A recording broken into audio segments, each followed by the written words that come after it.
আসসালামু আলাইকুম। নোবেল পুরস্কার জয়ী 2025-এ কিন্তু লিস্ট দেওয়া হয়ে গেছে কে কোন পদে ক্যাটাগরিতে জিতেছেন।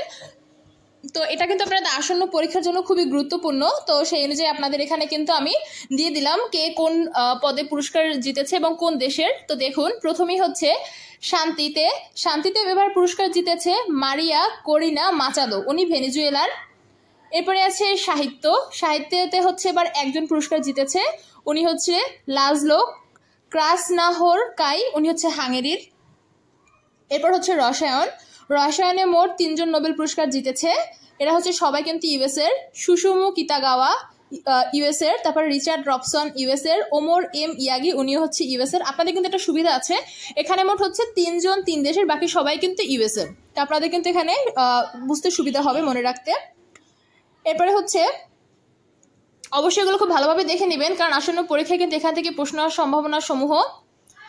এরপরে আছে দেখুন পদার্থতেও 3জন নোবেল পুরস্কার জিতেছে। প্রথমে আছে জন ক্লার্ক, উনি ইউএস এর। মাইকেল ডেভোরেট, উনিও ইউএস এর। জন মার্টিনিস, উনিও হচ্ছে ইউএস এর। এরপরে চিকিৎসা ক্ষেত্রে কিন্তু 3জন পুরস্কার জিতেছে। প্রথমে আছে মেরি ব্রাঙ্কো, ইউএস এর। ফ্রেড রামসডেল, উনিও ইউএস এর। এরপর আছে চিমন সাকাগুচি, উনি হচ্ছে জাপানের। এই প্রথম হচ্ছে ভেনেজুয়েলা, হাঙ্গেরি আর জাপান 3জন আলাদা দেশের।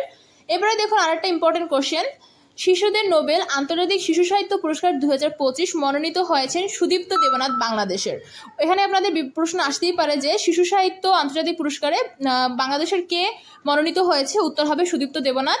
তো এই পর্যন্তই হচ্ছে, আপনাদের সকলের জন্য শুভকামনা রইল। আমার কিন্তু সকল আপডেট আমি কিন্তু দিয়ে থাকবো, চাকরি থেকে সকল প্রশ্ন। তো সবাই সাথে থাকবেন, ধন্যবাদ সকলকে, আল্লাহ হাফেজ।